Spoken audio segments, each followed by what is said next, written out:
You're now listening to Sound Talent Media. Check out more shows at soundtalentmedia.com. Hey, what's up, everyone? I'm Matt Migaki, the vocalist of Cryptopsy and the host of the Vox and Hops Metal Podcast, where I sit down with fellow metal musicians. We talk all about their lives and music while sharing killer craft beers. If you've ever wanted to sneak backstage and share a beer with one of your favorite musicians, well, Vox and Hops is the podcast for you. This week on the podcast, I dropped a killer episode with Kelly Schaefer of Atheist. There is this episode and over 440 other ones to help you enjoy life, metal, and craft beer. So what are you waiting for? It's time to become a Vox and Hops head. Cheers. Hello, hello, hello. Welcome to the podcast, or welcome back to the podcast if you've been here before. Either way, I super appreciate you. Thank you for spending your time with me. This is a really fun one. My dude Bram has a YouTube channel called Pedalscopic Sounds, and you can find that link in the description of this podcast. I highly suggest you check it out if you are interested at all in a completely different spin on the whole pedal demo thing. He has also created a couple American Cyclops videos for me, one for the song Purple Skies, which is up on YouTube and was released a few months ago, and one for the latest single, The Machines Are Us, which is not out yet, but will be dropping very, very soon on the Tone Mob YouTube channel.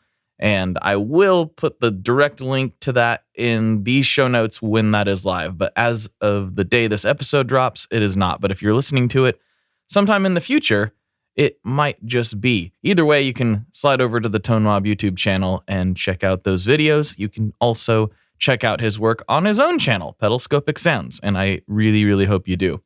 Okay, one quick thing, because I don't want anybody to say I didn't warn them before we jump into this episode.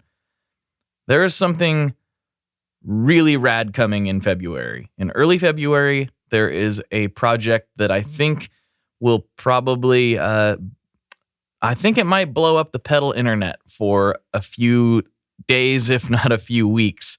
It's pretty ridiculous, and I am involved in it, and I don't want anybody to be caught by surprise and be mad at me. So what I'm going to say is, if you are a patron of the podcast, if you're signed up to the text chat, you people are going to know before anybody else. The next in line will be the mailing list. So if you're signed up to the Tone Mob newsletter, you will find out what this crazy thing is. And then after that, it will be the general public. So I don't want to hype it up too much because it's pretty ridiculous. But it's a lot of fun. It's been a project in the works for over a year through several different iterations, and a lot of really cool folks helped make it a reality. And I can't wait until it comes out into the world. So yeah, I hate to be so cryptic, but we've kept it under our hats this long, and I just want to make sure you have the opportunity to know about it first. So like I said, patrons are going to know very first. Then it'll go out to the text chat, and then it'll go to the newsletter. So if any of those three things are an option for you, the text chat and the newsletter is obviously free. Patrons, I feel obligated to because they help support. So they get to know everything that's time sensitive, they will know first. And yeah, I just don't say I didn't warn you. That's all I'm saying. That's it. So I'm warning you here. I might warn you on another couple episodes because it is about a month away, but still, you've been warned. Okay, that's enough plugging. Let's get into this episode. Let's do it. Here we go.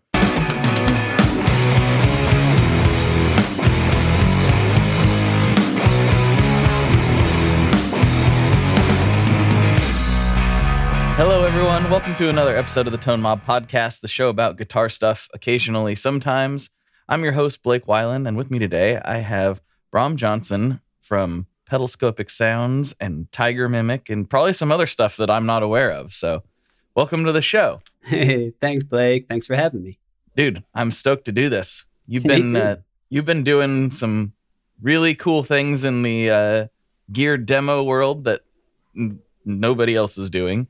And you've done a couple of videos for me now that I absolutely love. And it's like, wait a minute. Why doesn't he come on the podcast? I have so many questions for him. Why don't we come on here and talk about it? It's really exciting, because I think I'm still coming around to the idea that I could be a real demo person. Oh, geez, dude. I don't. Of course, It's, you already are.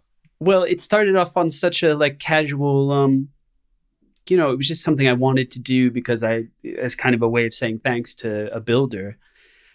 And then I was just like, oh, I'd like doing that. Maybe I'll do another. And it just kind of like, after the second one, somebody reached out to me, and then I was like, oh, maybe this could actually go somewhere. So, well, it's a combination of, it's a cool piece of art on its own. Like, even if it had nothing to do with a pedal, it's a cool piece of art on its own. But then you also like break it down in a way that I've only seen a few other people do recently, coupled with, the story and the art that's going on. That's what I think makes it unique, because I just had Megan Lippy on here, and she's one of the ones that like, oh yeah, she's fantastic. Yeah. She's one of the ones that's like breaking down the signal chains as the song's playing. And you're doing that as well. And oftentimes using that pedal on multiple different instruments and describing, where it's at. But then it's just like, even if you just threw all that away and just threw it in the garbage, like, and just did the animation sequence for it, that would be cool enough. So you're doubling down on it. It's legit. I love it. Well, I think I kind of took into personal experience. I took that into account while coming up with the idea, because I'm married, and she has sat there over and over and just seen me with my phone 6 inches from my face and hearing some little like guitar noodling come out of it, and me watching demos. And she was always like, why are you so stupid? You watch all, she appreciates music. She's a musician, but like the nerdiness and the obsession with it. She's like, how can you sit around watching these all day? And so I was kind of like, well, what could I do that like, maybe would be fun for anybody who's like collateral damage in the room, who has to watch the video, maybe doesn't want to. And then also like, I'm not like the most comfortable on camera presence, so it felt like this is a good way to keep me off camera, not have to worry about cameras and lighting, and just kind of focus on ideally the pedal, and then a little bit of something to stare at while it happens. Did you I assume that you had some experience with animation beforehand, or is that a new thing that you've learned while you're doing this? Basically, right when the pandemic started, my band was about to film a music video, and we had our first single. It was going to be our first single in like over a year, and we're all excited about it. And this was around March, and then they announced the first lockdown, and so obviously we canceled all that. And so we were just sitting there with like 2 or 3 weeks to go until the single was coming out, with no backup plan for a music video. And right around that time, my birthday's in April, and my wife got me just a drawing pad for a computer. And I had never used one of those before, but I've always liked to do kind of Photoshop-y things. And so I was just like, well, animation's an old art. How complicated can it be? So I just kind of jumped in and did that. And the first one was like a hand-drawn one, so it's very scribbly, and it's for our song called "It Was Still Dark." And then I had like less than a couple of weeks by the time I had made this decision. So I just kind of chained myself to my desk and forced myself to figure it out. So I think even over the course of that video, you can kind of watch my learning process. And because I had like, when I was a kid, I had like extremely basic animation programs that I would play with for a little while and then, give up on and stuff like that. But I never studied it or anything. It was just kind of, I just love animation. So I was like, how hard can it be? It turns out it's a huge pain, but it's really fun too. You're obviously getting better at it though, because just this last video you did for me, you were like, that one started. You had already done one before that had kind of a more set storyline, and so that one's already published for people who haven't seen it. It's called Purple Skies. It's on the Tone Mob YouTube channel. But this one, I was very much like, I don't have a story for this at all. This is just whatever. And I think you actually got it done. Maybe my memory is a little hazy, but even faster than the first one. Yeah, I think from the time you sent over the song to the first draft that I sent you was either a week or a week and a day. So yeah, it depends. It's funny. When I started that one out, I had envisioned it being a little more abstract, kind of like the Purple Skies one. Yeah. And just being kind of like images. But I really love things that have a story. And like the Purple Skies one has a story. I just don't know what it is because you keep it as tightly concealed secret. So I'm just a cog in that wheel. But this one, like, I think inevitably, if I start coming up with something, a story will eventually jump out at me, and that's what happened with this one. The little wheelie robot was originally just going to be like one scene, and then I was like, no, all of a sudden it was like, no, I'm the central character. Make a story about me. Yeah, I liked that direction a lot. The original, when I made the song, I did all the guitar riffs. Like, it's actually kind of funny. I forgot that I'd filmed myself doing it. Oh yeah. Yeah, I totally spaced it because I do everything super late at night, and I'm just like in a zombie mode and just like turning off my brain and seeing what comes out pretty much. And so I totally forgot that I had filmed myself. I was actually going through and clearing space off my phone. I was like, what's this? Like, oh, it's when I played, and it's all the whole guitar part is just, I just did it all right there. I didn't even remember that I did that one in one take. Oh yeah, wow. I assume there was all kinds of layering and stuff. Yeah, it's all in one take. The layered sounds comes from the fact that I was running the Maris Auto Bit in stereo. And so I'm running that out to 2 different amps, and then I took, and I do remember this, I don't remember the whole process, but I do remember I took one of them and offset it by, like, I think a quarter note maybe. I have to go back in and look, and that's where that back, and then they're hard pan, so that's where that back and forth thing comes from. And that's when I thought, and this sounds like robots having an argument, and I even put it out before anybody else heard it to the Patreon subscribers. I was like, this sounds like 2 robots having an argument to me. Tell me what you think. And yeah, most people agreed, but you took it in a different direction, which I enjoyed even more, honestly. Cool. I mean, I think that's one of the fun things about collaborating too, is just you just get to, like, it was fun for me because, like, even once I finish the animation for my videos, like, I start the music after the animation is done. Oh, interesting. And whereas this, I get to work with the music, so it's kind of a reverse from my usual process. And then I'd seen your mention about the robots fighting, and obviously it has that feel. Like, when I first heard it, I was getting a little bit of like Terminator soundtrack vibes in there. There's a little bit of that, like and stuff like that. And but then with all this clanginess and kind of like, some of the angrier Nine Inch Nails industrial stuff, and it got me, just started to create this atmosphere. And and like I said, I just started working on it without any clear direction, and then it, well, yeah, I know nobody else does. Actually, I'm trying to figure out the timing on this because I want to drop it soon, but I've made a promise to people for years that I'm going to do more gear YouTube stuff, and so I've only done one video in between the last one and this new one where I've actually talked about gear stuff. And so I'm like, I should probably do like at least 1 or 2 more videos that are, on the general subject matter of the channel before I hit them with another music video. So we'll see. But then again, this podcast is going to come out pretty soon and people will be like wanting to see it, I'm assuming. So, well, maybe you could put out the making of video.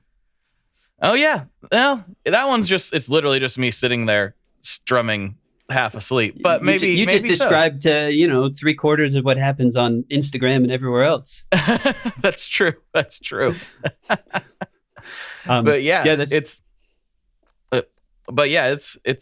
a good time. It's fun. I love doing these collaborations though. This is a lot of fun. I want to do more musically. I've got a lot of feelers out with a lot of different people, and so far nothing's quite materialized yet, but I'm excited for what 2022 might hold in that regard. All right. Well, keep me in the loop, All right. I'm game for things. It was lucky. It was one of those things where you just caught me in a window between the last video and getting started on the next couple of I'll probably be working on 2 at the same time coming up because there's a little bit of a schedule. Yeah. Which is cool. Yeah, I'm helping with it'll be my first unreleased pedal that I can't really talk about more than that. But I'm very excited to. I'm so excited to. I'm just excited. Anybody trust me with an unreleased pedal, and again, it's like that thing where like.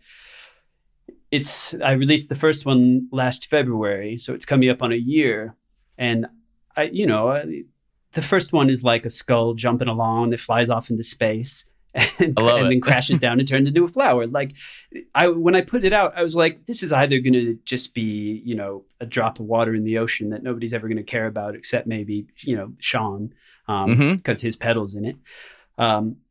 Sean from Lollygagger. Yeah. Or he's who hooked us up. So thanks, Sean. Yeah. the original matchmaker doesn't sound quite right, but facilitator. Yeah. That's fine.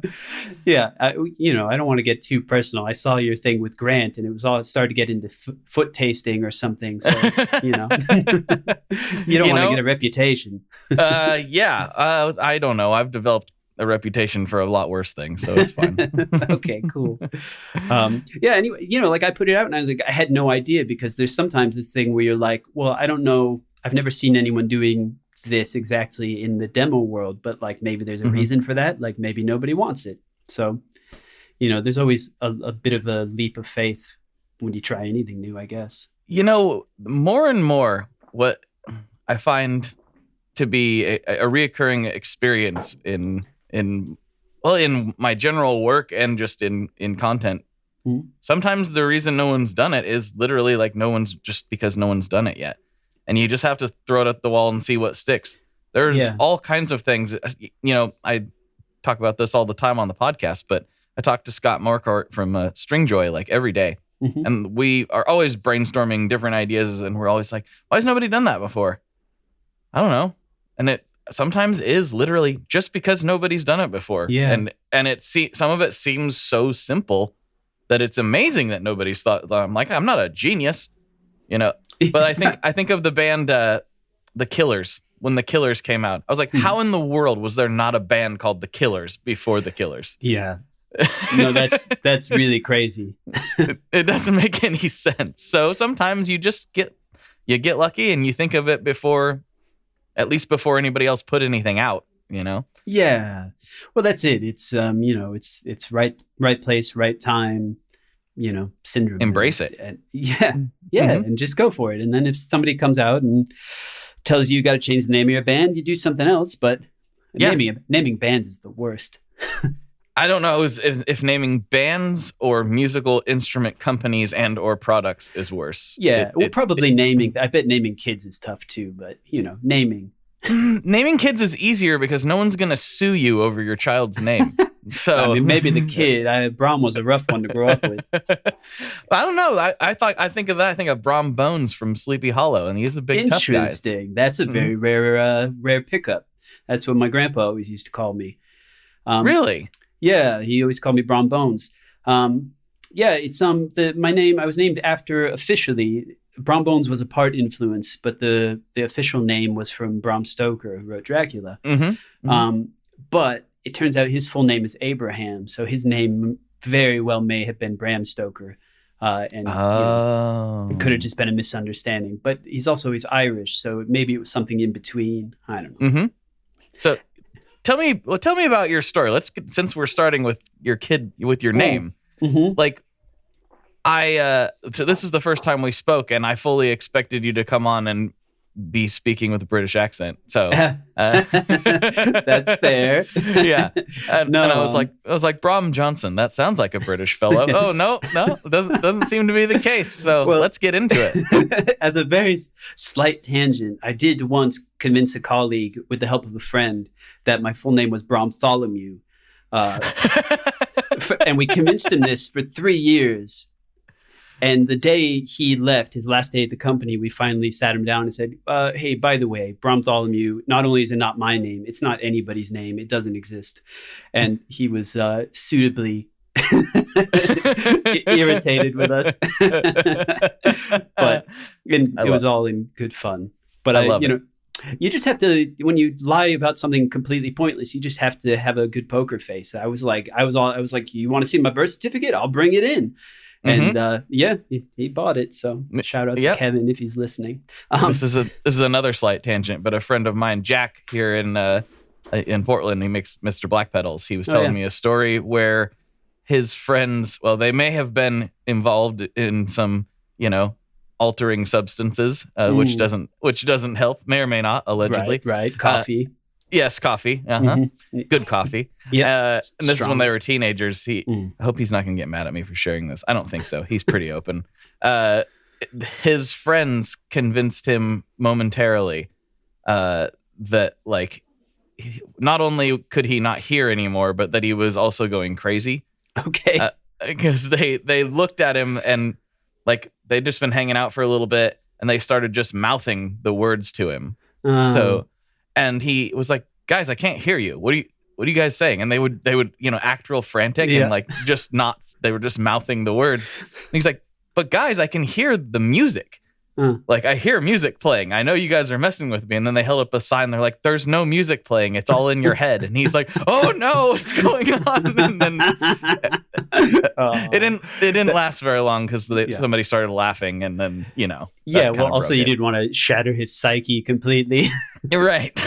Yeah, it's fun. It's very tempting. I'm not much of a prankster because I'm just not very good at it. I grew up in New Hampshire, which will be the part of the segue. I was raised to be very, I was a very quiet kid and I was very polite. So it took me some time to develop any kind of like nefarious skills.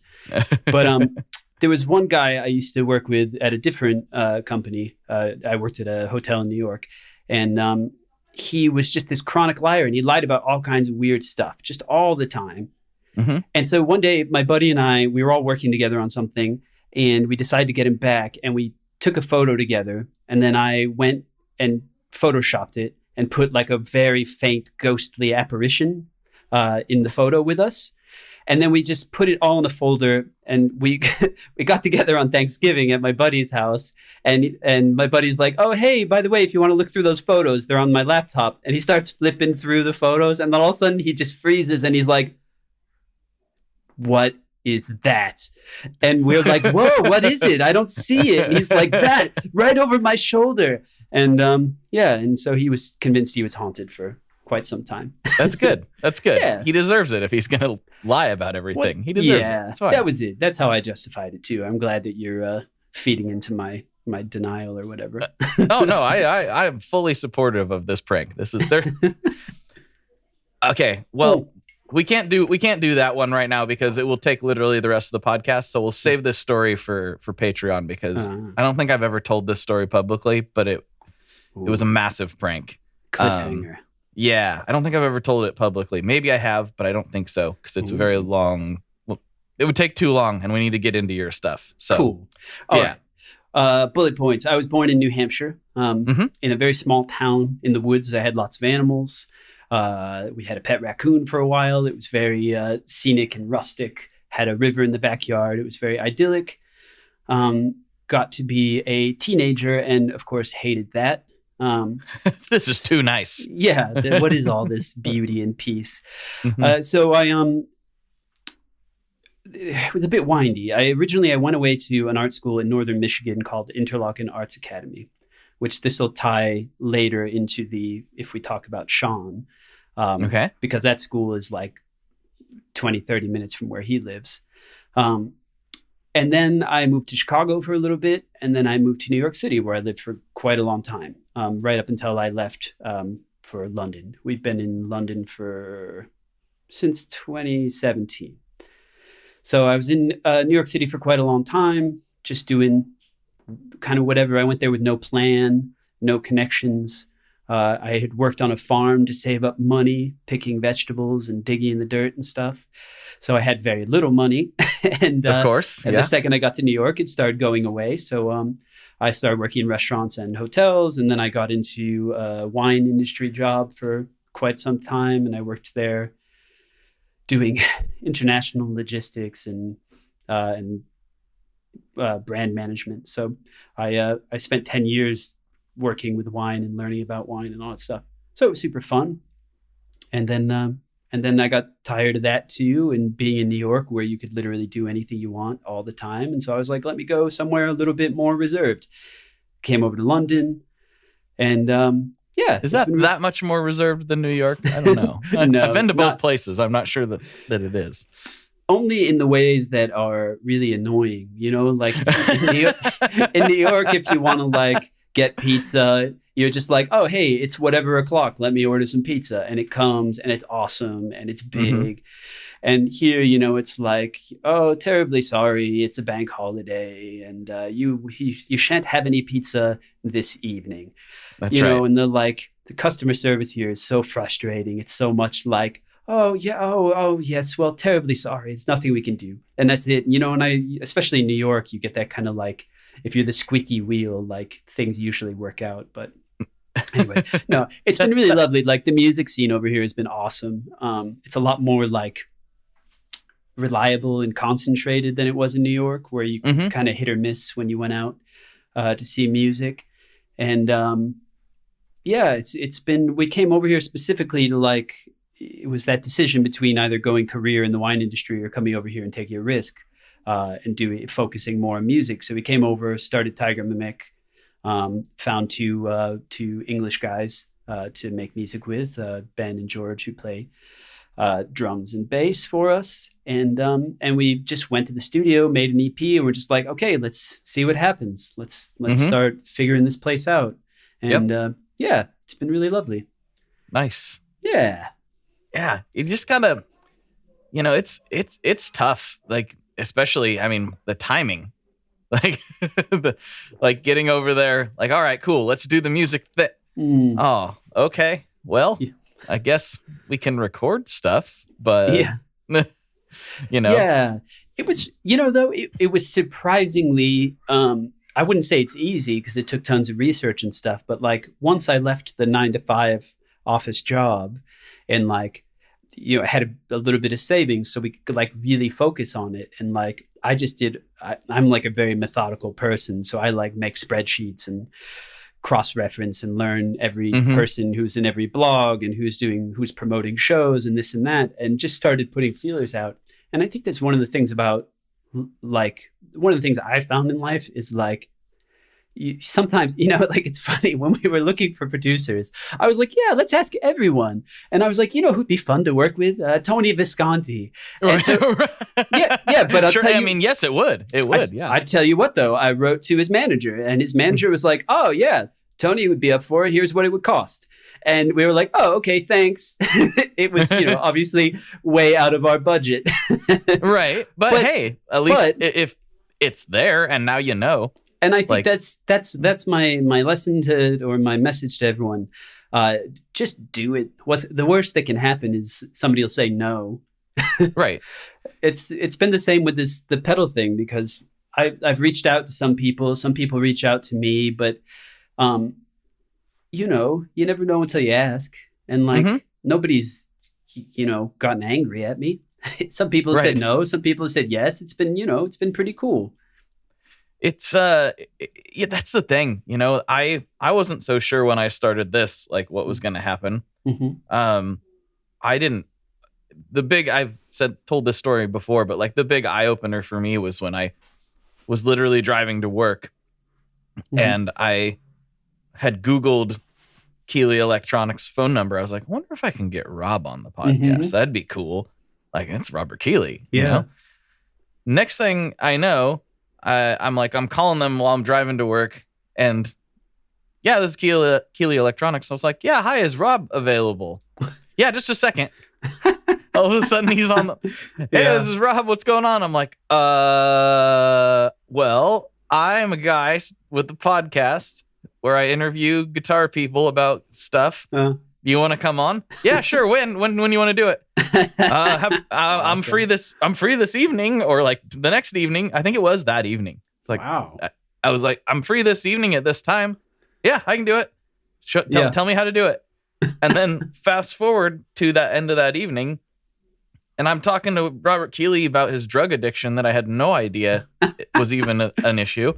And I'm going, oh, is this what this can be? Like, this is what this is, and all you have to do is take that step and ask, and they're either not going to respond or they'll say, no, thanks. Yeah. And then it's like, well, okay, then you're in the exact same spot that you were in. So what's it hurt? You know? It doesn't hurt they'll you. say yes, and they'll tell you an awesome story, which is like, I'm always surprised at how, you know, accessible the world really is. Like, obviously it's not like you're going to drop a note on Facebook and maybe get Leonardo DiCaprio to come talk to you. But like, you know, but maybe the people that are, well, yeah, even that maybe, who knows, you know, but the people that are like still, you know, I feel like that's like people who exist in outer space. And then most people are just here down on Earth, and they're like happy to talk to people and share their story. Like, well, I mean, sometimes Leo is definitely in the upper echelon of like trying to contact people. He's one of the most famous people on the planet. Yeah. But even then, there's people like, one evening I was just on Instagram and I was like, Neil Schon from Journey follows me. I was like, wonder if he reads his DMs. Let me slide into there real quick. Next thing I know, he's like, oh, hey, yeah, I would do it sometime. I can't do it right now, but I'm getting ready to, you know, go on tour and do all this stuff. But he's like, definitely hit me up when it looks like when I'm home and I'm less busy. Yeah. And I was like, what? Like, I looked over at my wife. I was like, I'm messaging with Neil from Journey right now. Yeah. Like, this didn't used to be possible, even, you know what I mean? Like, it wasn't even an option. So it's amazing that I mean, you know, it's not like he's Leonardo DiCaprio, but he's not exactly, I mean, that's not pretty known, you know? Yeah, it's pretty up there, you know. It's like it's such a funny world, you know. Like, there was one day, the biggest celebrity, like really nonchalant celebrity encounter I had was just this random thing. It was in the wine industry, and Maynard from Tool has a winery, right? Oh, yeah. So I was working at this wine company, and this guy turns around and goes, oh, hey, my buddy is having a meeting tonight with Maynard from this band. Nobody knew the band or anything. He's like, this some band, Tool or something. Does anybody want to go talk to him about his winery? And like, I was still pretty junior at that time. So I'm like holding my breath and waiting to see if anybody else speaks up. And everybody's kind of like, and I was like, I'll do it. Yeah. And so I went down there and just like chatted with him for an hour about his winery and stuff. And it was so cool. He was so into it. And his wines were great. His winery is called Caduceus. And he was all excited. He had like just gotten his forklift operator's license. You know, it was like, yeah, but it was like a real, like, you know, there was no like showboating. There was none of that stuff. And I managed to make it through the whole conversation without doing any fanboy stuff until the very last minute. And then at the end, I was like, my first concert was Nine Inch Nails and A Perfect Circle, and it was amazing. Thank you. Bye. and even that, he was just like, oh, thank you. You remember that time? You remember that time? You were in A Perfect Circle? That was awesome. Yeah. It was really cool. So I mean, you want to be you don't want to elevate anybody, because at the end of the day, everybody is just people. You know, and you know, it's always cool to get to meet people whose work you respect and has had a big impact on you. And I've been really fortunate to get to do that through this podcast. Yeah. But what you realize more and more, the more it happens, it's like, yeah, they're just people. They're just dudes. Maynard's 5'7" like me, you know, like stars are just like us. Yeah. They really are at the end of the day. That's why it's like they're scrolling through Instagram when they're, you know, waiting in line. Like they're doing they do all the same things. They're not any different. They just have had different circumstances and put in different levels of work to get to where they are. And, you know, sometimes the stars align. It's just how it works. And some of them are, you know, just really, really lucky people. Yeah. who you can't explain their success, but, you know, more power to them. Who wouldn't take that opportunity? Well, exactly. Like you can be a hater, or you can go like, well, hopefully it happens to me one day. Yeah. You know? Like, well, you know what? I'm very particular about what kind of music I like and what kind of books I like to read and stuff. And if somebody asks my opinion, I could be very blunt about things, but it's like, it's my opinion. Like, I think there's merit to be found in anything that makes people happy. Like, however, much I hear a song and I go, oh God, this is just awful dreck. It makes me nauseous. It makes me physically ill to hear it. But I'm like, yeah, okay, whatever. It also makes millions and millions of people super happy. So like, what am I going to do? It makes people happier than my complaining about it. So I try not to complain about it. I definitely complain about things. It's a skill of mine, Yeah. but I do I said also try. yeah.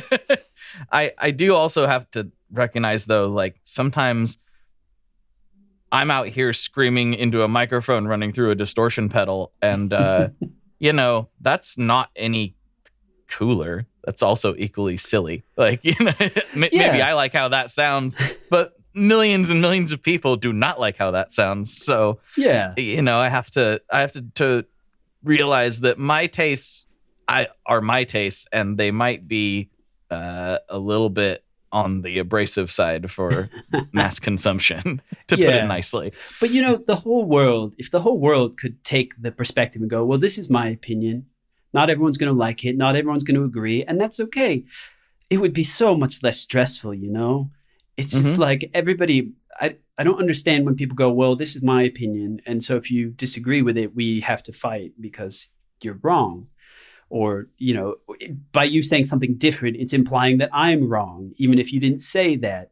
And it gets so heated so fast. And I know there's a lot to be heated and angry about in the world. It feels like particularly in the last few years, and we're all kind of like cabin fevered out and all that stuff. But it's just like, if everyone could just have a little perspective, we're all one drop in the bucket of the universe, and like, it's okay to like different things and to believe different things and whatever. And it's what makes it interesting, honestly. Like, obviously there are things that people can fall into that can can be hazardous, and you want to avoid that and try to caution those you care about against that when you see it happening. But in general, just having a different opinion is fine. Yeah, well, I'm not talking about like, getting into heroin or joining like a cult that's going to abduct you and turn you into a, anything, whatever. A like robot something that's plugged into the wall going back and forth forever. Oh, wait. Oh, interesting. Good idea. Yeah. Yeah, I don't know. My wife made a crack about it when I showed her the video, because she's like, oh, I bet this is going to end really happily. And at first I was like, why does she think that? It's so depressing. And then I was like, oh, wait, she's being sarcastic because all my videos are kind of grim.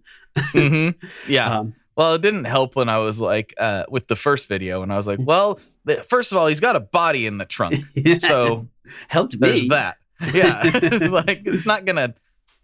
Very few stories that start with body and trunk end in a pleasant manner, I would argue. But yeah. I mean, I guess probably Weekend at Bernie's is the closest to. I don't know if you ever end up in the trunk, but it's the most light that's been made of a dead body that I can name. I think you're right about that. I can't think of it getting any better than that. For better or for worse. Maybe Tucker and Dale versus Evil. I don't know if you've seen that. Yeah, it's great. There's some lighthearted dead body humor in that one. I'd say. I was very pleasantly surprised with that film. Yeah, it's a good one. It's a very good one. From the title to the kind of like seemingly glaringly like redneck stereotype characters. I was like, initially I was like, there's no way this is going to be good. And then I thought that they kind of balanced it all out nicely. They did. And made me laugh and taught me a lesson in the end. That's right. What more do you really need from a film? I don't know if there was a lesson. Yeah, there was. Watch out for the wood chipper. Yeah. I mean, I learned that in Fargo, but that's, it's always good to have a refresher.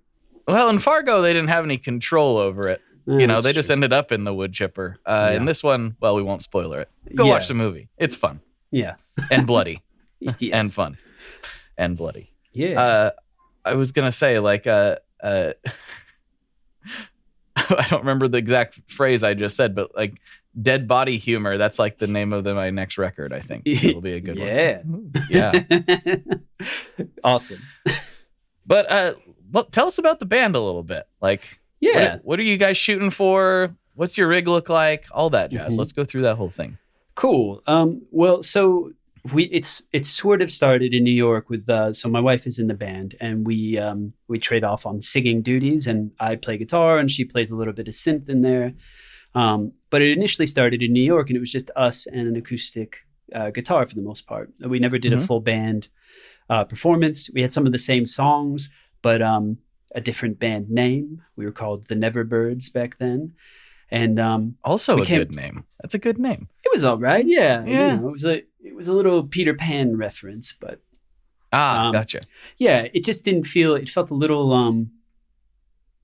I don't know, whimsical for what the music eventually became. Yeah.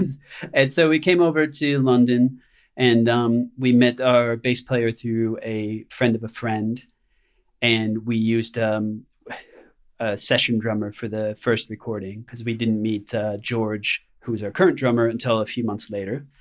And we had all these songs that were like kind of roughly demoed out. I'd done them on Pro Tools, but it was still kind of like based around an acoustic guitar and two voices. So we made this first EP and kind of were like figuring out what we were going to be in the studio. And we started to see these like kind of common trends, which were these like either, so it also ties into when I really started getting into effects pedals, because before leaving New York, I was a pretty straight ahead. I had a Tube Screamer, wah-wah pedal. I had a Voodoo Labs tremolo. I had a Carbon Copy MXR. So pretty like traditional setup. I had a Marshall amp. I had an old Silvertone amp at the time. I had a Mesa Boogie at the time. And I kind of cleaned house. I got rid of all those because they were all huge. And I trimmed way back on guitars because I just accumulated all kinds of stuff. And I picked up two pedals from Earthquaker. I picked up a Bit Commander and a Pitch Bay. And I literally picked them up at the point where they arrived, and I didn't have two cables to be able to plug it into my amp properly. Oh, wow. So I had one that was like a patch cable, and then I had like one proper one. So I had to like plug it in, 6 inches from my amp. And I didn't have a power supply or batteries for it. And I can't remember how I worked around it. I either dug one out from somewhere or borrowed one or something. But anyway, plugged it into whatever I had left. And the Pitch Bay at first, I wasn't sure what I was going to do with, because I always loved those kind of like big harmonized guitar solos and things like that. But the Bit Commander, all of a sudden I was like, oh, holy crap. Like going from like a Tube Screamer, to this wall of fuzz and octaves and stuff. So good. Yeah. It broke me, man. All of a sudden I was like, effects pedals. I need to know more. I need to know everything. And when we came over here, like I got into the studio and I had still a pretty basic setup, but I had this Bit Commander. I had the Pitch Bay I used on the original EP, and then all the kind of like the Carbon Copy, I pretty much only used it as a modulation pedal because it has that nice little modulation section. If you max it out on the inside, it's really nice. Yeah. Oh yeah. And, and so when we started working with the producer, we had these songs, and he would sort of be like, oh, well, what if this part was a little bit louder or punchier? And he was always challenging us, and it made me learn how you could write a riff on just a regular riff on a guitar, but then like effects pedal could then elevate that. So it's not like the effects pedal is the song, but it like took the song to another exciting place. And so I ended up, even it's not a Bit Crusher, but it has Bit on it. They started calling me Bit Crusher Bram or something in the studio. Right. And I just got this reputation for rambling about pedals the entire time. And it was cool. The studio we recorded at had like some old Love Tones. It had a Klon KTR and a few other oddballs that I'd never really gotten my hands on before. So we went in, and these songs started to take on this kind of like strangeness that was like wasn't as evident when it was just acoustic. And then we started to find that like we loved kind of like mashing together styles and having kind of like really significant dynamic changes and all this stuff. And so I think we came out of the studio with these songs that we were pretty happy with, but it also gave us like a direction to write in. And so we started more and more, like once I realized, it just kind of opened up doors for me. And I like having a band behind you that, you know, you can trust. It makes you feel like more adventurous and stuff. So I started doing these like, you know, bigger changes and kind of like more prominent guitar stuff. I think like initially as a guitarist, I always worried about stepping on people's toes. And so I tried to be very restrained about it. And now I'm like, I think it's good to have that, but also to be able to jump out and like make a bunch of noise when you need to. Right. Because then I think later that year I picked up the Data Corruptor from Earthquaker. And that's about as loud and noisy as you can ask for, really. And and then and that's it. And just so the band, we're called Tiger Mimic, if I didn't say. And we've just evolved into this kind of like, I wouldn't know how to describe our music, but we know it when we hear it. Like when we're writing a song, like we can tell if it's going to work for us or not, because I write songs all the time and sometimes I'll bring it to the band and it just doesn't quite click together. But when it does, we're like, oh, okay, yeah, that's it. And so we've got all these different genres kind of mixed together in there. And to the point where like we made a chart out of all the different genres we've been described as in reviews. Because it's just funny, you know, and it starts off with like indie or rock or something. And then it's like, it branches off and they'll be like, oh, and you're punk or ska or disco, or, you know, there was one whole section that was like, oh, Tarantino soundtrack. One said Moulin Rouge somehow. And then we got, you know, like rock opera and all this stuff. And, you know, our songs aren't like long, but they go a lot of, like the newest one we put out is called Walking to the Moon. And it's under 3 minutes long, but it has so many like changes and jumps and things going on. And like, I don't know, it's kind of like whatever excites us. Mm-hmm. And there's no rhyme or reason to it. You know, like that song started out on a bass. I just started writing a bass riff here. And then I came up with some words for that. And then Jess, my wife, did the chorus and came up with that. And then it has this crazy middle section. And it's kind of all, I don't know. I find with me, I can't tell when something,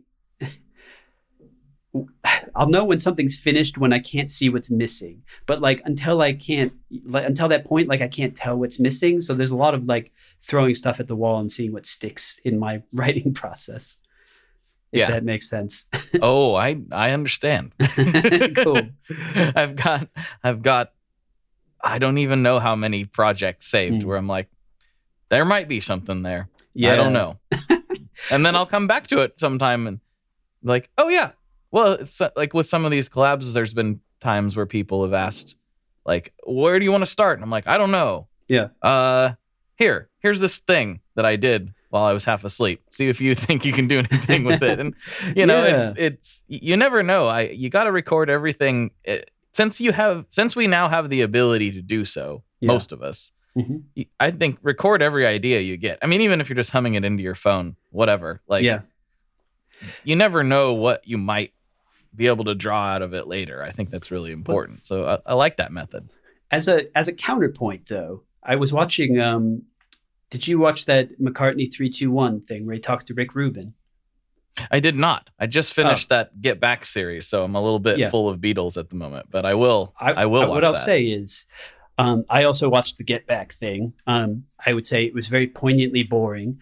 I enjoyed it, but I loved the Beatles. My first record I was obsessed with was Magical Mystery Tour. I'd pretty much watch anything that they do. But man, it just goes on, and it's like, anyway, it's really wonderful. Like, it's so cool, but it's exactly like watching any band ever in the studio.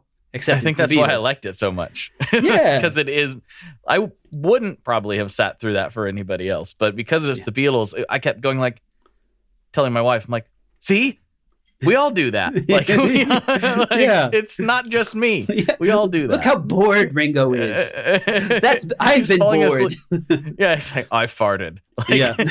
Like, yeah, Well, that's funny. bands in the studio. That's what we do. It reminds me of I think it was the 90s, Weird Al had an MTV special where he played all of his music videos and then the original video that it was based on.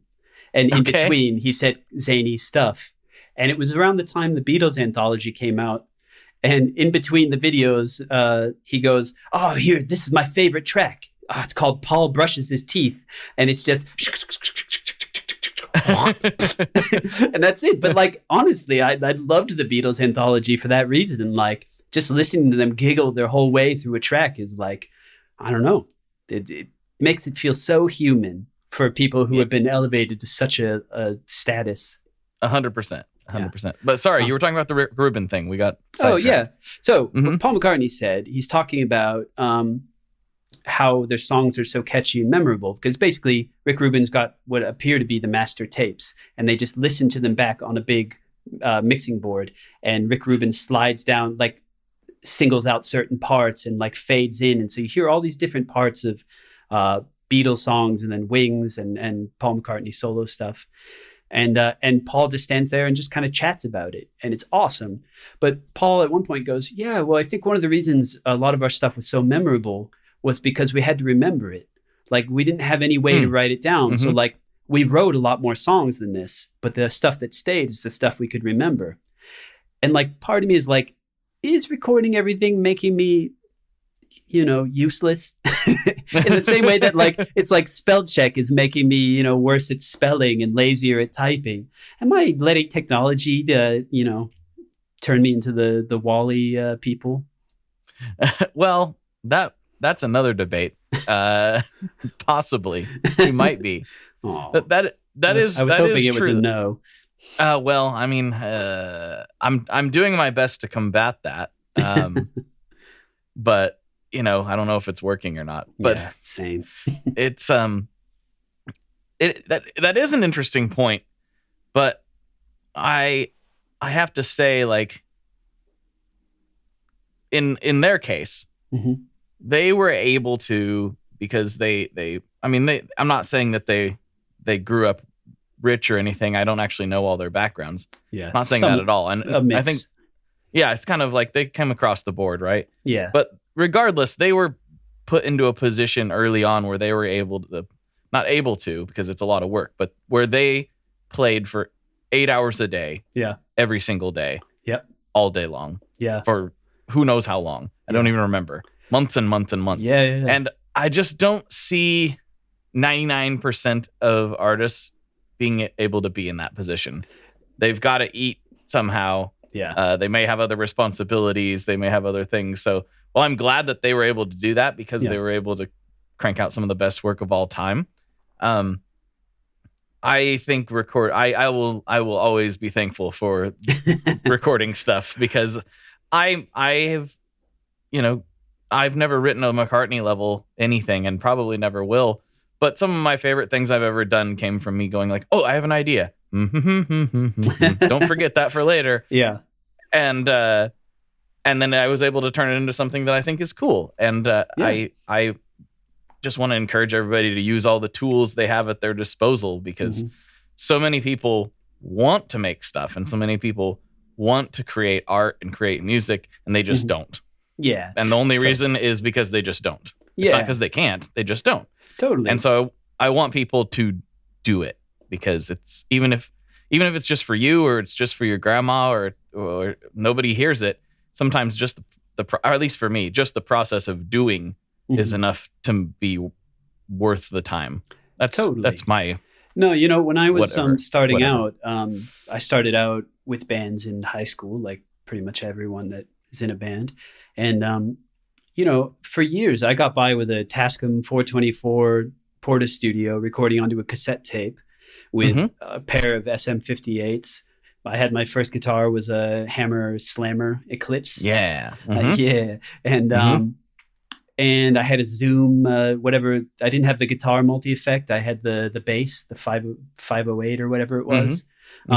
which is probably why it took me so long to get into effects pedals, because that thing sounded like a nightmare. But I just put all the effects on all the time. So it was like a flanging, overdriven delay, horrible mess.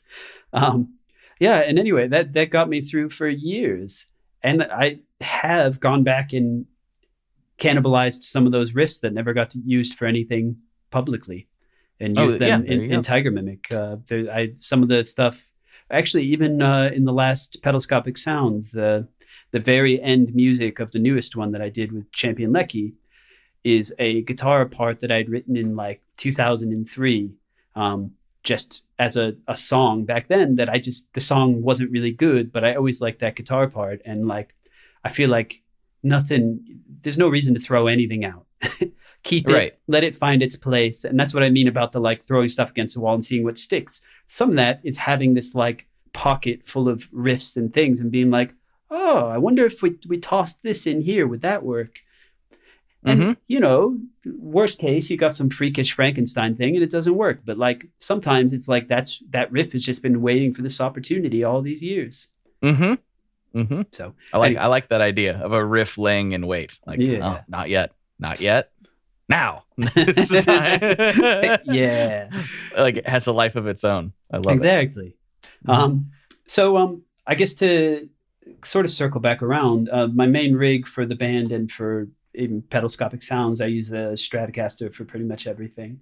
I would tell you more about it, but the truth is I just grabbed it off the shelf at Manny's in New York when you could do that, off the rack, and just grabbed one that was in an appropriate price point. So aside from being an American-made Strat, that's all I can really tell you about it. It's pretty bog standard Strat. All right. Yeah, and then what color is it? How about that? Well, originally it was kind of tobacco burst, but it has undergone a couple of unprofessional paint jobs since. So at the moment, it is neon pink with a yellow perloid pickguard and black pickup covers. It has like mailbox stickers on it that say Tiger Mimic. It has volume and tone knobs. They're shaped like stars. I got from that. I think they're called Sweden knobs. Okay. Yeah. So it's pretty garish. I like it. I think I resisted getting a Strat for a long time because they're so ubiquitous. And my dad was a guitar player too, and his dream guitar was a Strat. And I think for some reason, for a long time, I wanted to kind of forge my own way. And then I was just like, oh, everyone plays a Strat. I'm not going to play a Strat. And then I played a Strat and I was like, oh, sounds amazing. Okay, screw it. Fine. Yeah. I feel the same way about Strats, but then I'm like, mentally, I'm like, everybody plays a Strat. I'm not going to play a Strat. But then I'm like, you play Les Pauls though. So like, you're not some special flower, it's fine. Yeah, it's hard to blaze trails, like there's a lot of really cool, individual guitar builders out there now, and a lot of really like unique shapes and stuff and all that stuff. And someday I'd love to invest in one, but it's just, but just don't always have the budget to spring for that. And then the other thing is, actually the dream is my dad carved a guitar body in the 70s that looks so rad.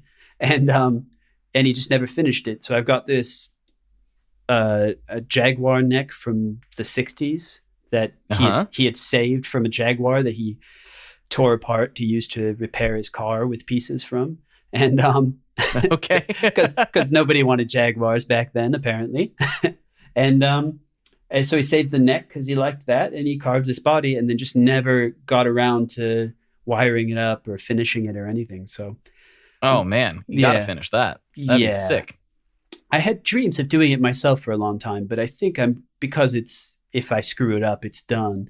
I'm just gonna try to team up with, somebody who knows what they're doing. So, yeah. Maybe you can hit up. I'm trying to think of some of my favorite UK builders. Fidelity Guitars, maybe. They could probably do a good job with it. It's one that came off the top of my head. I don't know. I don't know that many people in the UK. That's the first one I can think of. Yeah, I reached out to one because I saw, Holy Island effects. Yeah, so he had some custom guitar made by somebody in London, or I don't know if it was entirely custom or what the deal was, but I had reached out to him and he had said he could potentially do something with it. And there used to be a guy who was based out of Camden named Philippe de Breuil or something. He's a French guy, and he makes his own guitars out of this. There's this like weird charity shop in Camden called Rock and Roll Rescue. And it's just like, there's a room in the back full of like weird old amps and equipment. And then the front is like sort of a record shop and like other random stuff, but it's very like crammed and beat up and Camden-y.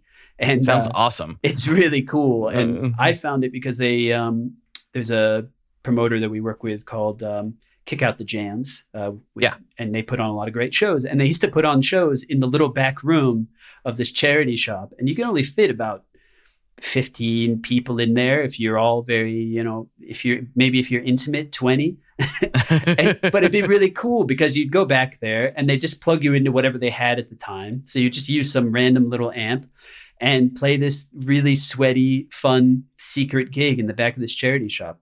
I love it. And if you went further back, there was like a guitar workstation, and this guy, they would sell his guitars in the front, and he made some really, really beautiful looking guitars. But I think he's since gone back to France. So, well, that is a cool story. I now want to visit that shop really badly. That sounds so up my alley. Come to town, man. It's been a long time. It's been a long, long time. I really, really want to go back there really badly. Well, it's still here. And I don't think it's going anywhere probably in my lifetime. It'll probably still be there in some form or fashion. Fingers crossed, most likely. Man. You look pretty young. If it starts to go, give me a heads up. Yeah, I will. Thanks. We were going into the rest of the rig. Let's do that real quick. Sure. So I've got a Blackstar HT Club 40. I'm a official, I guess, Blackstar artist. Cool. Yeah, it was really cool. And then, so Strat, Blackstar, I have a Gretsch guitar that I use sometimes, the solid body Electromatic Corvette, that I really like. And I probably, honestly, mostly bought it for the way it looks and because it had a Bigsby. I'm a sucker for Bigsbys. And then the pedal board that I used mostly, I've got the Lollygagger Canalia, the Bit Commander, Pitch Bay, and Data Corruptor from Earthquaker. I tend to have a Electro Harmonix Nano Pog on there. I've got an Ocean Man from Professor Pedals. Do you know? I don't know. Formerly Shock Rock. I know the Shock Rock name, but I didn't know he changed. Okay. Yeah. So it's worth checking out. He's got I did the animated intro for his YouTube series called Professor Pedals Party Time, and it's completely insane, but it's really fun. So he was the first person to see one of my videos and ask if he could send me something. So that was a really exciting milestone for me, and the pedal is just so cool because it's a chorus pedal, I guess, at heart. But it's got 3 modes. And so the first one is a mixing of I don't remember how the voicing settings, but it's a lo-fi chorus and a more traditional chorus. The middle setting is an octave down and another kind of chorus. And then the third setting is a vibrato and a chorus simultaneously. And you can blend them however you want or go all the way to 1. So it's effectively 6 different kinds of modulation. And then it has a momentary switch called the bubble switch. And if it's on the first setting and you press it, the bubbles go down, kind of like similar to how the Rainbow Machine does that. If you are on the middle setting, the bubbles go up. And if you're on the third setting, the bubbles go crazy and go every which way. So awesome. Anyway, it's really rad. I cannot recommend picking that up enough. I mean, all of these are really rad, which is why they're on my board. But that was a really exciting one. Right now, I have got the Swan Hunter from Champion Lecky. Because it's just cool as hell. I've got Randy's Revenge from Fairfield on there. Because, again, I think ring mod was something I was a little bit... I watched a lot of videos of different ring mods, and just so many of them are not traditionally usable in a musical setting. Yeah. And Yeah. this one is really like amazingly versatile. Those are the main ones. And then I've got a smattering of do you know Xander effects, Xander circuitry? Yeah, so I've got a smattering of pedals from him right now, and I've been getting to know those, so they're really, really cool. Yeah, he's been on the podcast before. Oh, That's nice. Cool. Oh, he's so nice. Oh yeah, he's a great dude. Yeah, awesome dude. Well, dude, we have went. I feel like we could go for hours and hours, but we have reached the end of the main episode, and we still have not gotten into the classic questions. Oh, but before I do that, yes, this is where I like to give you an opportunity. If you have anything you want to say to a bunch of people right now, if you want to shout out your grandma, if you want to, plug anything, this is the floor is yours right now. Cool. I guess I will say, well, thanks to Sean from Lollygagger, who is probably the reason I started Pedalscopic Sounds. I actually won one of his pedals in the raffle for the fires that were happening in Australia. Oh, okay, got it. And it was a funny thing because I'm in England. I entered a raffle in Australia. He sent me a pedal from the town that was adjacent to where I had gone to school in northern Michigan. And, right. And we just ended up connecting over this because he was like, when I saw where the pedal was from, I was like, Traverse City, that's so weird. And then we just became buddies, and he's been endlessly supportive of me and the band and everything else. So that's been lovely. And me too. Yeah. And he got us connected as well. So he's been quite the he's just a great friend. Really. And he has also honestly, been on the podcast before a couple years ago. So he's awesome. Dude. Yeah. Such a nice guy. And thanks to that. Thanks to all the builders who took a risk on me. I mean, Brandon from Professor Pedals and Wooly from Champion Lecky and Intensive Care Audio, Patrick from Intensive Care and Alex from Xander, who sent me some stuff, which we'll be seeing in the future. And I know I'm forgetting somebody right now, but I wasn't prepared at all for this question. But thank you to everyone who's, and to you too for having me on. It's been of course. Well beyond anywhere I imagined this thing going already. I'm 7 episodes in, and if you had told me I would have had half the support that I've had this year, I would have never believed it. So that's been really lovely. And shout out to my wife too, because she's awesome. And she sings on all the Pedalscopic Sounds and Tiger Mimic and all that stuff. So it's she makes everything I do better. Nice. Awesome. That is a good plug. I know you weren't prepared, but you did well. Thanks, that worked out. I tried to keep it concise because as you probably learned over the last hour, it can go off the rails really quickly. That's perfect. That's what I like. I like going off the rails. That's my favorite thing. Yeah. Okay. Yes. First of the final questions. Mm-hmm. What is your favorite Boss pedal? It's interesting. The ones that I've only had a few. I had the Octave Fuzz. I had one of the loop stations. I don't remember which one. And I may have had one other, but I think the one that always appeals to me the most whenever I hear it, and I always kick myself for not owning one is the what's the pitch shifting one where you can do the momentary thing where it would slide up. About the PS3. Yeah, that thing sounds so cool to me. Oh, it comes up on every 8 episodes or so, and I'm always like, I need it. Yeah, the PS3. I have to get one. It's known. I think that the time that really sealed the deal for me when I was interviewing Tepe from Thrice, and he was like, yeah, it's the cave-in pedal. He's like, we used the PS3 all over. You got to get a PS3, and I still haven't got a PS3 yet. Got to fix that. I'm such a sucker for octave pedals, and I've also been in a similar attraction. I've been looking at the Digitech Whammy 5 because it's I love all those weird shifts and dive bombs and stuff. But it's so dope. Yeah. It's so dope. Yeah. It really is. I'm such a sucker for the little boutique-y guys, but there are just some pedals that just are, they've earned their place in history. Definitely. I pulled the Whammy 5 out here recently. It'd been a couple of years since I'd actually plugged it in. I usually am pretty consistent, even though I do have a lot of pedals. I play them all fairly consistently, Mm-hmm. but once in a while, there's one that kind of gets. I think because it's like, oh, it's so ubiquitous. It's the whammy, right? Yeah. That you forget how wild that thing actually is. It's so good. Yeah. It's so much fun. Well, there's a band. Do you know Nova Twins? I don't. Check them out. They're these two women. It's a 3-piece. They have a drummer as well, and but the two women play bass and guitar, and they have these massive pedal boards. And they don't specifically reveal which pedals they have, but I'm pretty sure there's a whammy wah in there because you hear a lot of that big pitch shifting kind of, Tom Morello style stuff. And they're just badasses. We played the same festival as them a few years ago, and now they're just like blowing up over here. It's so cool. Sweet. It's like punk and like grime hip hop and like all kinds of other genres mixed together. It's very hard to pin down, but it's very cool. And like if they don't get canceled, we got tickets to a show of theirs in the springtime, and it's like that kind of like high intensity energy show that I really miss about live music. Right on.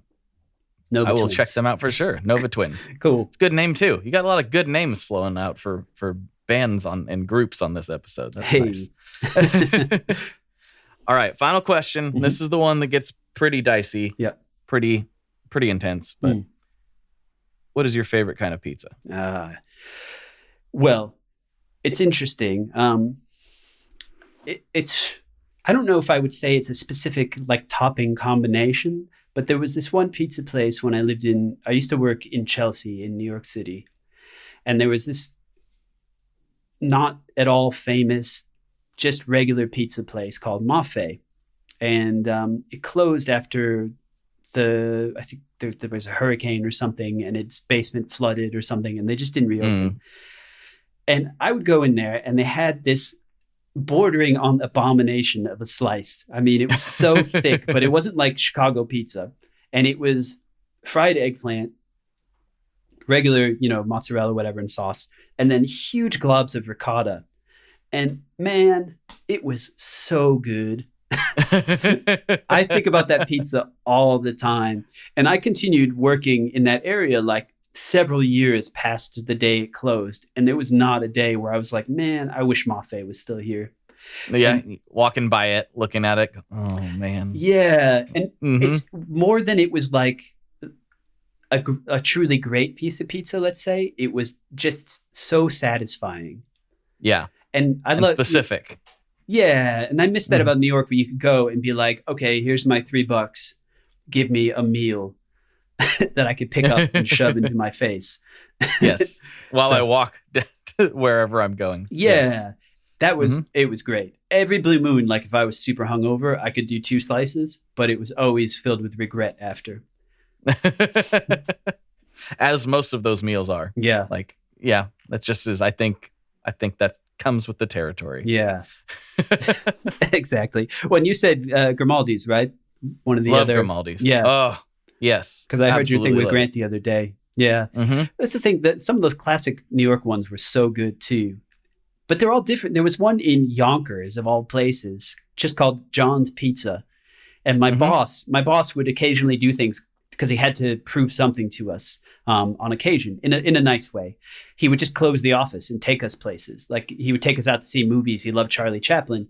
And one day he's like, you know what? We're closing the office. We're going to Yonkers. Come on. And you're like, okay. It closes the office for like 3 or 4 hours so we can, all go up to this place.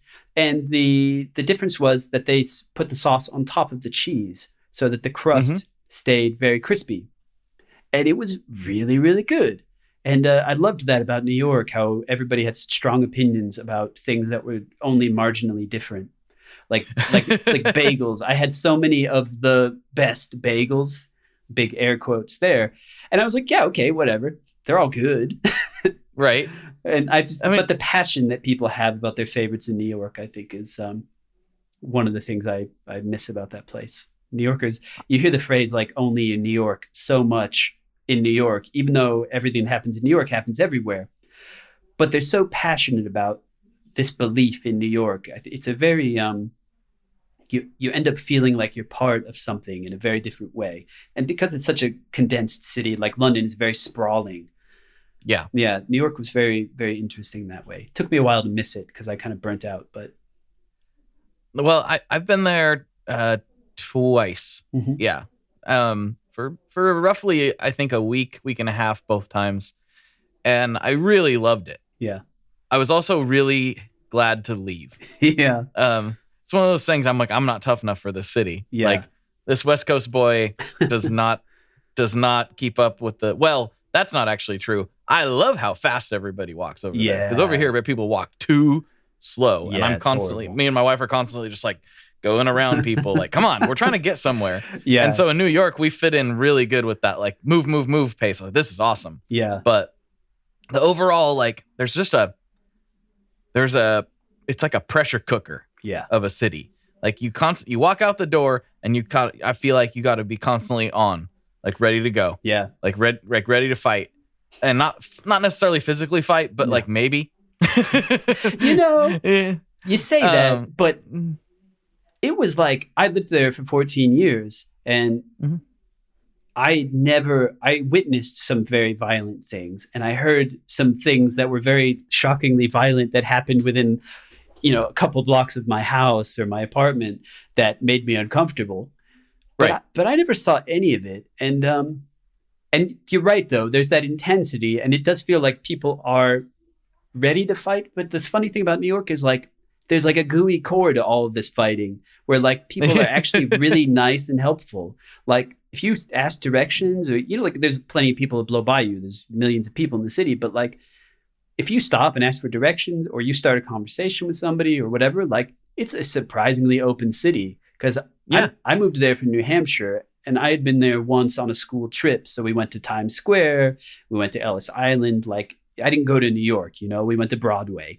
And, so when I moved there, I believed that if you went above 100th Street, it was going to turn into the Warriors. Okay. because everyone's like, oh, be careful if you go up north, it's dangerous and this and that. And like, it's a city. There's a lot of people. You got to be smart. You got to be safe. But like, I was really, I met so many good people there.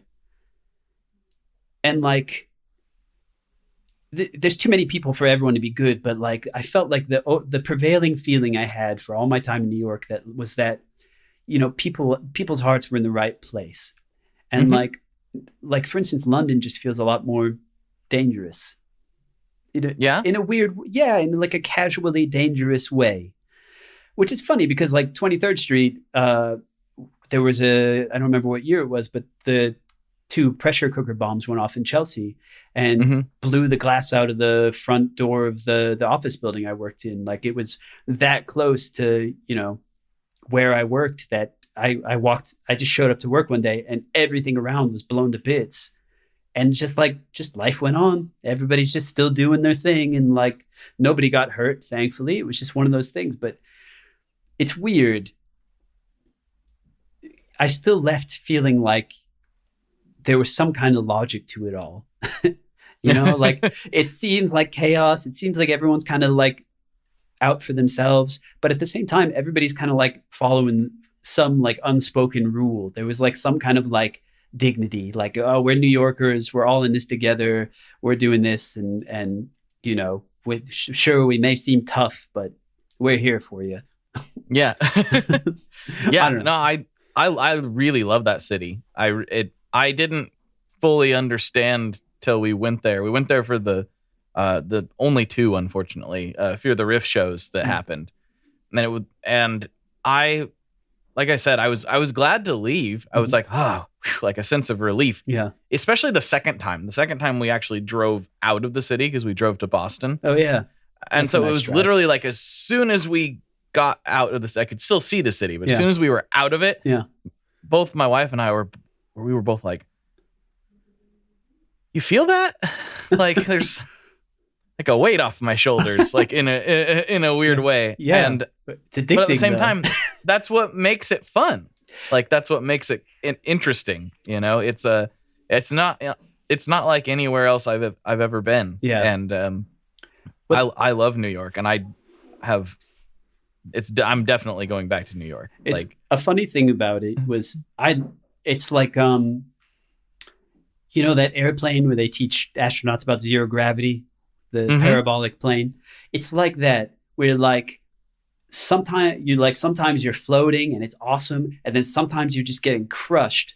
But it's always up and down. And like every time I got to the point where I was like, man, I'm sick of this. I'm gonna move. I always was gonna move to the West Coast. I'm going to San Francisco. I'm done with this. I want blah blah blah. And then the second I'd go on vacation or something, I'd be like, man, I miss it. You get addicted to it. It's funny. And like, there was always a reason to stay, no matter how many reasons, would come up where you'd be like, man, I'm so fed up. I'm so burnt out.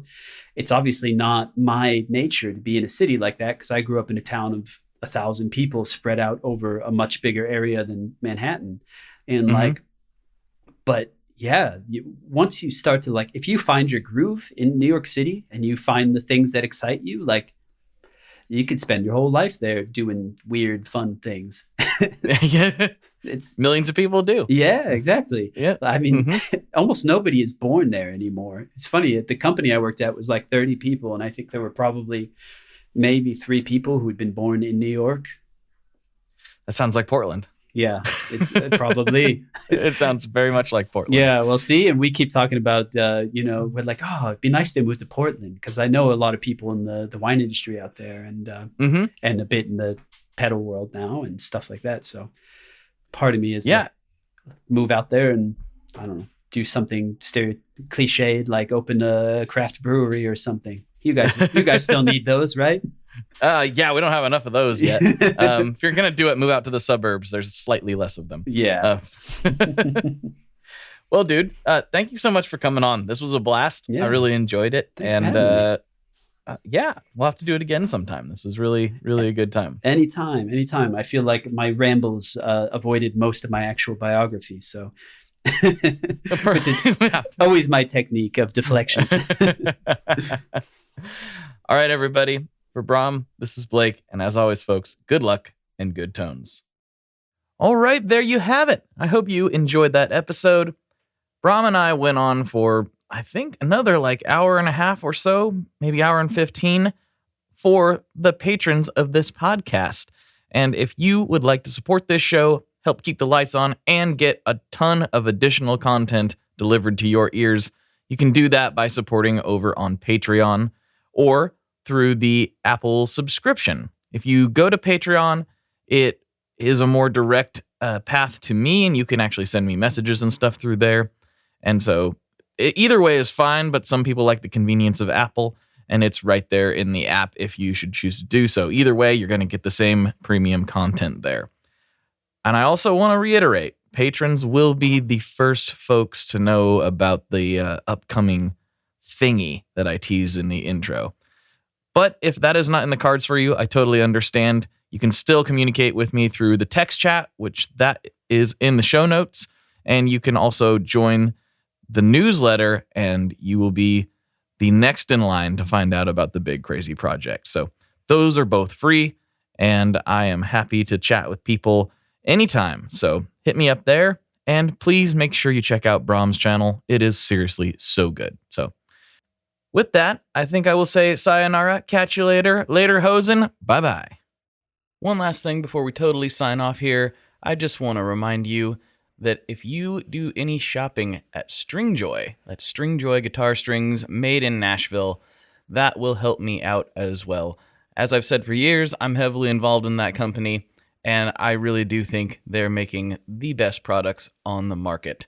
So if you would like to try custom strings, go to tonemob.com/stringjoy and check them out today. I seriously love what the team down there is doing.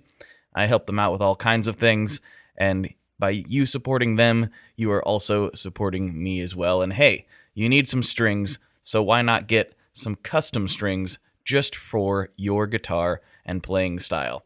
Again, the link for that is tonemob.com/stringjoy, and that will take you right to their website, and you can do all your shopping through there, and that will help everyone involved out. So thank you very much. Talk to you next time. We are brought to you by the wonderful folks at Gun Street Wiring Shop. Yes, Gun Street Wiring Shop. I've talked about them before. I used to say based out of Bend, Oregon. But guess what? Sean moved to my neck of the woods. Sean's in Portland. Sean is awesome and has helped me with a bunch of stuff lately. And if you have wiring needs for your guitar, he can help you too. If you want to get weird with it, he can get weird. If you just need to spruce things up a little bit, there's your guy. He takes all the guesswork out of doing your guitar wiring, and he makes it simple, and his customer service is top-notch, and I can't say enough good things about Gunstreet as a company. I really respect Sean and what he's all about, and the product is top-notch. I've got 3 different guitars that now have Gunstreet harnesses in them, and I could not be happier. So go to gunstreetwiringshop.com and check them out.